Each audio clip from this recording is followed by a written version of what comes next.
அனைவருக்கும் வணக்கம். நான் உங்கள் 5ஆம் தலைமுறை ஜோதிடர் ராம்குமார் ராஜேந்திரன். நம்ம இன்னைக்கு பார்க்க போகிற தலைப்பு விருச்சக ராசி அன்பர்களுக்கு இந்த 14/4/2026 அதாவது கும்ப ராசி சதய நட்சத்திரம் மேஷ லக்னத்தில் பிறக்கக்கூடிய இந்த பராபவ வருட தமிழ் புத்தாண்டு பலன்களை பற்றி தான் இந்த காணொலியில் பார்க்க போகிறோங்க. இந்த ஆண்டுகோள்கள் என்று சொல்லக்கூடிய சனி பகவான் மீன ராசியில் சஞ்சரிக்கிறார். அதே நேரத்தில் இந்த மிதுன ராசியில் இருக்கக்கூடிய குரு கடக ராசிக்கு பெயர்ச்சி அடைய போகிறாருங்க. கும்ப ராசியில் இருக்கக்கூடிய ராகு இந்த வருட இறுதியில் பார்த்தீங்கன்னா மகர ராசிக்கும், சிம்மத்தில் இருக்கக்கூடிய கேது பகவான் கடக ராசிக்கு பெயர்ச்சி அடைய போகிறாங்க. ஸோ இந்த விருச்சக ராசி என்பவர்களுக்கு இந்த பராபவ வருடம் தமிழ் புத்தாண்டு எந்த விதமான அற்புதங்கள் மற்றும் மேன்மைகளை தரப்போகுது அப்படிங்கிறத இந்த காணொலியில் தெளிவாகவும் துல்லியமாகவும் பார்க்கலாங்க.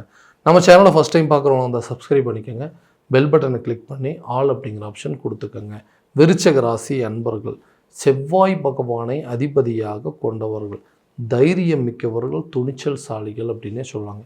எந்த ஒரு விஷயத்தையுமே ரொம்ப நிதானமாக பொறுமையாக பிளான் பண்ணி அதை செயல்படுத்தணும் அப்படின்னு நினைக்கக்கூடிய நபர்கள், தைரியம் மிக்கவர்கள், துணிச்சல்சாலிகள் அப்படின்னு சொல்லுவாங்க. எந்த ஒரு விஷயத்தையுமே ரொம்ப ஸ்ட்ரெயிட் ஃபார்வர்டாக இருந்து செயல்படக்கூடிய நபர்கள், தன்னுடைய விஷயத்தில் எது கரெக்டு எது தப்பு அப்படிங்கிறதெல்லாம் ரொம்ப பார்த்து செய்யக்கூடிய நபர்கள். எல்லாமே கரெக்டாக தாங்க யோசிச்சு எல்லாத்தையுமே கரெக்டாக தான் பிளான் பண்ணிட்டு இருந்தான். ஆனால் ஏன் எனக்கு மட்டும் இப்படி நடக்குது? இன்றைக்கி நான் ஒன்று நினச்சி பிளான் பண்ணி ஒரு விஷயத்தை செஞ்சால் அது அப்படியே எனக்கு டோட்டலாக ஆப்போசிட்டாகவே நடக்குது. நினச்சது ஒன்று, நடக்கிறது ஒன்று, எதிர்பார்த்த நிகழ்வுகள் ஒன்று, இன்றைக்கி நடக்கக்கூடிய நிகழ்வுகள் ஒன்று, கை கெட்டினது வாய் கெட்டல, எதுவுமே என்னால் முழுமையாக அனுபவிக்க முடியாத ஒரு சூழல். ஏன் எனக்கு மட்டும் இப்படி நடந்துகிட்ருக்கு, என்ன தான் காரணம் அப்படின்னு யோசிச்சுட்டு இருக்கக்கூடிய நபர்களுக்கு கடந்த சில காலகட்டங்களில் நடந்த நிகழ்வுகள் உங்களுடைய வாழ்க்கையவே மாற்றி அமைக்கக்கூடிய அளவுக்கு சூழ்நிலைகள் அப்படிங்கிறது இருக்க போகுது. உதாரணமாக இந்த தொழில் ரீதியாக இருக்கக்கூடிய நபர்கள், நான் பண்ணக்கூடிய தொழிலில் நான் எல்லா விதமான முயற்சிகள் அப்படிங்கிறது ரொம்ப பர்ஃபெக்டாக எடுத்து அதை பர்ஃபெக்டாக செஞ்சுட்டு இருந்த நபர். ஆனால் என்ன நடந்ததுன்னே தெரியலைங்க. அந்த பிஸ்னஸை கரெக்டான விதத்தில் என்னால் நடத்த முடியல, எல்லாமே இழப்புகள் ஆயிடுச்சு, நிறைய நஷ்டங்கள் ஏற்பட்டுச்சு, மீண்டும் அதை ரீஸ்டார்ட் பண்ணுறதுக்கான விஷயத்தில் நிறைய ட்ரை பண்ண அதை என்னால் பண்ண முடியலன்னு சொல்கிறவங்களுக்கு அதே தொழிலில் மறுபடியும் தொடங்குவதற்கான வாய்ப்புகள், அதாவது நம்பிக்கையும் அந்த இழந்த இழப்புகளையும் மறுபடியும் மீட்டெடுத்து லாபகரமான சூழலை கொண்டு போகிற அளவுக்கு சில வாய்ப்புகள் அப்படிங்கிறது உருவாகும். உங்கள் பிஸ்னஸை மறுபடியும் ரீஸ்டார்ட் பண்ணுவீங்க, அதில் சக்ஸஸ் பண்ணி காட்டக்கூடிய அளவுக்கு வாய்ப்புகள் அப்படிங்கிறது இருக்கும். பிஸ்னஸ் ரிலேட்டடாக வெளியூர் மற்றும் வெளிநாடு சார்ந்த பயணங்களோ அல்லது வெளிநாடு சார்ந்த ஒப்பந்தங்கள் பெறக்கூடிய ஒரு தருணமாக இருக்க போது பிஸ்னஸை நல்ல விதத்தில் கொண்டு போய் நீங்கள் மறுபடியும் அந்த பழைய நிலைக்கு, அதாவது உங்களுடைய அந்த புத்திசாலித்தனத்தினாலையும் திறமையாலும் மறுபடியும் அதை மீட்டெடுக்கக்கூடிய வெல்லக்கூடிய ஓரளவுக்கு ஒரு காலகட்டங்கள் அப்படிங்கிறது இருக்குங்க. ஸோ பழைய விஷயத்தை எல்லாத்தையுமே மறந்துட்டு புதுசாக அதில் என்னென்ன விஷயத்தை மாற்றணும், அந்த பிஸ்னஸை எப்படி கொண்டு போகணும் அப்படிங்கிறத தெளிவாக தெரிஞ்சு அதற்குண்டான அளவுக்கு சில முயற்சிகள் உங்களுக்கு வெற்றியடை கொடுத்தரணும். என் கூட இருக்கிறவங்களாம் இன்றைக்கி அதே பிஸ்னஸ் தான் பண்ணுறாங்க, அவங்களாம் நல்ல நிலைக்கு போயிட்டு இருக்கும்போது என்னுடைய நிலை ஏன் இப்படி இருக்குது அப்படின்னு சொல்லி ரொம்ப வருத்தப்பட்டு இருந்தவங்களுக்கும் உங்களுடைய தரத்தை மாற்றி அமைத்து கொள்ளக்கூடிய ஒரு தன்மை அப்படிங்கிறது இந்த விருச்சக ராசி என்பதற்கு தொழில் ரீதியாக இந்த ஒப்பந்தங்கள், அதாவது இந்த முன்னேற்றங்கள் அப்படிங்கிறது இருக்க போகுது. வேலையில் இருக்கக்கூடிய நபர்களுக்கு, வேலையில் இருக்கவங்க ஏதோ வேலைக்கு போயிட்டுருக்குறோம், நானும் எல்லோரும் போகிறாங்க நானும் போகிறேன் அப்படிங்கிற மாதிரி தாங்க இந்த வேலை அமைப்பு அப்படிங்கிறது இருக்குது. ஏன்னா கரெக்டான விதத்தில் அந்த வேலை செய்கிற இடத்துல எனக்கு மன நிறைவு அப்படிங்கிறது இருக்க மாட்டேங்குது. எல்லா வேலையும் இழுத்து போட்டு செய்கிறேங்க, ஆனால் எனக்கு நிம்மதி இல்லை, சந்தோஷம் இல்லை, நான் ஏன்டா இந்த வேலையை செய்கிறோம், பேசாமல் இந்த வேலையை விட்டுட்டு வேறு வேலைக்கு போயிடலாம் அப்படிங்கிற அளவுக்குலாம் யோசனைகள் வந்துட்டுருக்கு. ஏன்னா அந்த அளவுக்கு சில நெருக்கடிகள், சுற்றி இருக்கக்கூடிய நபர்களால் சில பிரச்சனைகள் அப்படிங்கிறது, வேலை செய்கிற இடத்துல எனக்கு மன உளைச்சல் அப்படிங்கிறது ஏற்பட்டுருக்கு. அந்த நிலைகள் மாறுங்க. வேலையில் நல்லா கான்சன்ட்ரேட் பண்ணுவீங்க, அந்த வேலையை பர்ஃபெக்டாக செஞ்சு முடிப்பீங்க. இது வரைக்கும் இருந்து வந்த இடையூறுகள் அப்படிங்கிறது தீருங்க. உங்களை சுற்றி இருக்கக்கூடிய பிரச்சனைகள் உங்களை விட்டு பனி போல் விலக போகுது. அதே நேரத்தில் உயர் அதிகாரிகள் மூலமாக இருந்து வந்த சில தொந்தரவுகள் அப்படிங்கிறது உங்களை விட்டு விலகுங்க. தேவையில்லாத ஒரு சில டிபார்ட்மெண்ட்டில், அதாவது உங்களுக்கு பிடிக்காத சில துறைகளில் ப்ரெஷர் பண்ணி அந்த வேலையை செய்யணும்னு சொல்லியிருப்பாங்க இல்லைங்க, அந்த விஷயங்கள் கூட மாறக்கூடிய ஒரு காலகட்டமாக இருக்க போது. ஸோ உங்களுக்கு அந்த வேலையில் ஒரு ப்ரமோஷன் கிடைக்குங்க. நீங்கள் ஆசைப்பட்ட மாதிரி ஒரு புதிய வேலை வாய்ப்பு உங்களை தேடி வரும். இந்த இடத்துல இருந்து வேற ஒரு இடத்துக்கு மாற்றம் செய்யணும்னு நினச்சிங்கன்னா கூட அந்த இடத்துல உங்களுக்கு ஒரு நல்ல ப்ராஃபிட் அப்படிங்கிறது இருக்கும். அதே உங்கள் சம்பள உயர்வு அப்படிங்கிறது இருக்குங்க. பதவி உயர்வு, சில பொறுப்புகள் அப்படிங்கிறது இருக்குங்க. உங்களுக்கு பின்னாடி சேர்ந்தவங்களுக்குலாம் ப்ரமோஷன் கிடைக்கிது, நமக்கு இன்னும் அதே நிலையாக இருக்குது அப்படின்னு எதிர்பார்த்தவங்களுக்கு கூட இந்த வரக்கூடிய காலகட்டங்கள் இந்த ஏப்ரல் மாத இறுதியிலே நிச்சயமாக உங்களுக்கு ஒரு ப்ரமோஷன், ஒரு ட்ரான்ஸ்ஃபர், சேலரி இன்க்ரிமெண்ட் அப்படிங்கிறதுல இருக்கும். ரொம்ப நாளாக டெம்பரரியாக வேலை பார்த்துட்ருக்குறவங்க, எனக்கு ஒன்று நிரந்தர வேலை அப்படிங்கிறது இல்லைன்னு சொல்கிறவங்களுக்கு பர்மனெண்ட்டாக உங்களுக்கு அந்த ஜாப் அப்படிங்கிறது ஃபிக்ஸ் ஆகக்கூடிய காலகட்டங்கள். வெளிநாடுக்கு போய் கொஞ்ச நாள் வேலை பார்க்கணுங்க, வெளிநாடு போகணும் அப்படின்னு முயற்சிகள் கூட ஃபெயிலியர் ஆகிட்டு இருக்குங்க. இந்த காலகட்டங்களில் அதுக்கு ட்ரை பண்ணிங்க அப்படின்னா ஃபாரின் ஆப்பர்ச்சுனிட்டி உங்களை தேடி வரும். வெளிநாடு சம்மந்தப்பட்ட வேலை வாய்ப்புகள் உங்களை கண்டிப்பாக வந்து அடையும் அப்படின்னு சொல்லும். திருமணம் ஆகாத நபர்களுக்கு திருமணம் சார்ந்த யோகங்கள் அப்படிங்கிறது இருக்குங்க.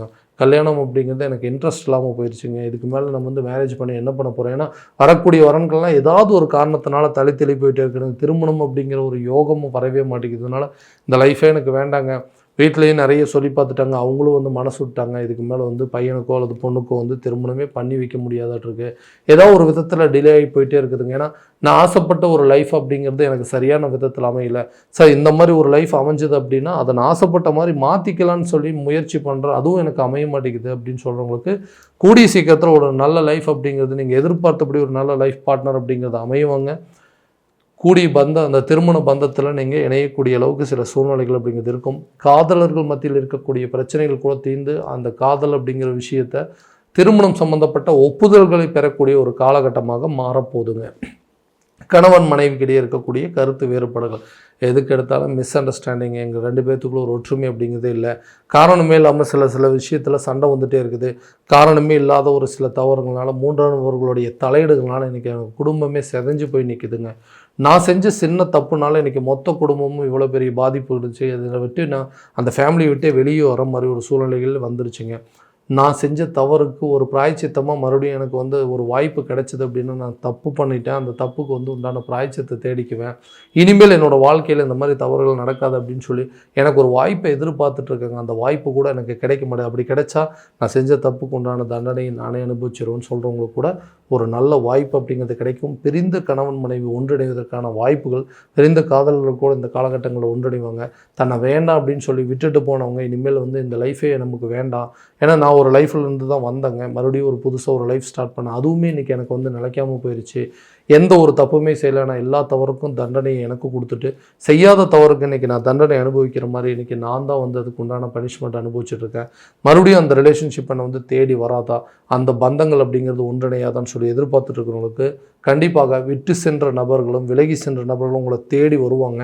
ஒரு ரிலேஷன்ஷிப்பில் இருந்து பிரேக்கப் ஆனவங்களுக்கு கூட மறுபடியும் அதே ரிலேஷன்ஷிப்பை கண்டினியூ பண்ணுற அளவுக்கு சில சூழ்நிலைகள் அப்படிங்கிறது உங்களுக்கு சாதகமாக இருக்கக்கூடிய காலகட்டமாக இருக்க போது. ஸோ கணவன் மனைவிக்கிடையே டிவோர்ஸ் வரைக்கும் போன பிரச்சனைகள் கூட கரெக்டான விதத்தில் சுமூகமாக பேசி தீர்த்து ஒரு வாய்ப்பு வழங்கக்கூடிய அளவுக்கு ஒரு சில சூழ்நிலைகள் அப்படிங்கிறது உங்களுக்கு சாதகமாக இருக்க போதுங்க. வீடு கட்டணும், இடம் வாங்கணும், சொந்தமாக ஒரு வந்து நமக்குன்னு ஒரு சொந்த இடம் வாங்கணும் அப்படின்னு சொல்லி முயற்சி பண்ணுறவங்க, சொந்தமாக வீடு கட்டணும்னு சொல்லி நிறைய ட்ரை பண்ணுறவங்க, இல்லை நின்று போன வீட்டு வேலையை மறுபடியும் தொடங்கணும்னு சொல்லிட்டு நிறைய முயற்சி பண்ணுறவங்களுக்கெல்லாம் நிறைய தடைகளை நீங்கள் கடந்து வந்திருப்பீங்க. அந்த தடைகள் அப்படிங்கிறது அகலும். சொந்தமாக வீடு கட்டணுங்கிற முயற்சிகள் இந்த நேரத்தில் பலன் கொடுக்குங்க.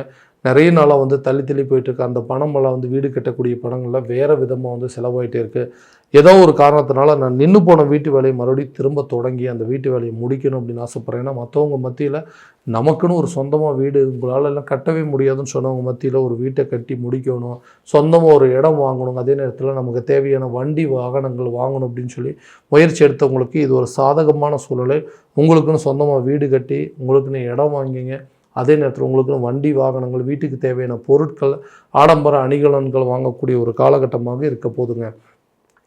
அதே சமயத்தில் இந்த ஆரோக்கியத்தில் நிறைய பிரச்சனைகள் அப்படிங்கிறது கடந்து வந்துட்டுருப்பீங்க. அடிக்கடி ஹெல்த் இஷ்யூ வந்துகிட்டே இருக்குங்க.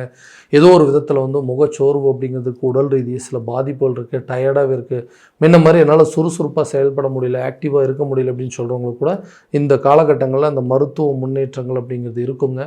ஆரோக்கிய பாதிப்புகள் உங்களை விட்டு விலகும். ஆரோக்கியத்தில் நல்ல ஒரு இம்ப்ரூவ்மெண்ட் இருக்க போது. மற்றவங்க உங்களை பார்த்து பரவாயில்ல, முன்னோட இப்போ நல்லா ஆக்டிவாக இருக்கிறீங்க, சுறுசுறுப்பாக இருப்பீங்க அப்படின்னு சொல்கிற அளவுக்கு உங்களுடைய இந்த ஆரோக்கிய முன்னேற்றம் அப்படிங்கிறது இருக்குங்க. கல்வி சம்மந்தப்பட்ட விஷயத்தில் நீங்கள் எதிர்பார்த்தபடி உங்களுடைய ரிசல்ட் அப்படிங்கிறது இருக்கும். குழந்தைங்களோட ரிசல்ட்டாக இருக்கும், தன்னுடைய சுயமாக இருக்கட்டுங்க. நீங்கள் ஆசைப்பட்ட துறையை தேர்வு செய்யலாம், அதில் சாதித்து காட்டக்கூடிய அளவுக்கு யோகம் இருக்கும். அதே துறையில் படித்து முடித்தவர்களுக்கு அந்த டிபார்ட்மெண்ட் சார்ந்த வேலை வாய்ப்புகள் அப்படிங்கிறது இருக்குங்க. இந்த டைமில் வந்து கவர்மெண்ட் எக்ஸாம் எழுதிட்டு இருக்கவங்க கூட எக்ஸாம் சம்மந்தப்பட்ட ஒரு நல்ல அனுகூலம் கிடைக்கும். கவர்மெண்ட் ஜாப் கிடைப்பதற்கான சில வாய்ப்புகள் அப்படிங்கிறது கண்டிப்பாக இருக்க போதுங்க. ஞாபக மறதிகள் அப்படிங்கிறது குறையும். படிப்பு ரீதியாக வெளியூரோ அல்லது வெளி மாநிலங்களோ வெளிநாடு சம்மந்தப்பட்ட சில யோகங்கள் அப்படிங்கிறதுல கிடைப்பதற்கான சூழல் அப்படிங்கிறது இருக்குங்க. ஸோ கடன் சம்மந்தப்பட்ட விஷயத்திலிருந்து முழுமையாக வெளியே வரணும், அந்த கடனை எப்படியாவது அடைக்கணும்னு நிறைய போராட்டங்கள் இருக்குது. அந்த போராட்டங்கள் வெற்றி அடையக்கூடிய காலகட்டமாக இருக்கும்போது ஏதாவது ஒரு விதத்தில் பழைய கடன் அப்படிங்கிறத அடைப்பீங்க. அந்த கடன்லேருந்து முழுமையாக விடுபட்டு உங்களுக்குன்னு ஒரு நல்ல வாழ்க்கை தரத்தை மேம்படுத்திக்குவீங்க. பரவாயில்ல, எவ்வளவோ பிரச்சனைகள் இருந்து அது எல்லாத்தையுமே சமாளிச்சுட்டாங்க, அதை எல்லாத்தையுமே கடந்து வந்துட்டாங்க, இன்றைக்கி சக்ஸஸ்ஃபுல் மேனாக நிற்கிறாங்கன்னு சொல்லி மற்றவங்க உங்களை பார்த்து பொறாமப்படக்கூடிய அளவுக்கு உங்களுடைய வாழ்க்கை நிலை அப்படிங்கிறது மாறும். இழந்த பணத்தை மீட்டெடுப்பீங்க. கொடுத்த கடனை திரும்ப வாங்குகிற அளவுக்கு யோகம் இருக்கும். வாங்கின இடத்துல திரும்ப கொடுக்கறதுக்கான சில அனுகூலங்கள் அப்படிங்கிறது பெறக்கூடிய ஒரு தருணமாக இருக்க போது, நிறைய செலவினங்கள் இருந்தாலும் நீங்கள் எதிர்பார்த்த சில விஷயங்கள், நிறைய விஷயங்கள், நிகழ்வுகள் அப்படிங்கிறது நிச்சயமாக நடக்கும். ஸோ இது வரைக்கும் நம்ம பார்த்ததெல்லாம் கோச்சார பலன்கள் மட்டும்தாங்க. இந்த பலன்கள் அனைத்து உங்களுக்கு நடக்குமானா உங்களுடைய சுய ஜாதகத்தை முழுமையாக தெரிஞ்சுக்கிட்டு அதற்குண்டானபடி சில முயற்சிகள் எடுக்கும்போது வாழ்க்கையில் எல்லா விதமான வெற்றிகள் அப்படிங்கிறது கண்டிப்பாக உங்களுக்கு கிடைக்குங்க. ஸோ உங்களுடைய ஜாதகத்தை எங்கிட்ட பார்க்கணும் விருப்பப்பட்டீங்கன்னா கீழே தெரியிற நம்பருக்கு காண்டாக்ட் பண்ணி அப்பாயின்மெண்ட் ஃபிக்ஸ் பண்ணிக்கோங்க.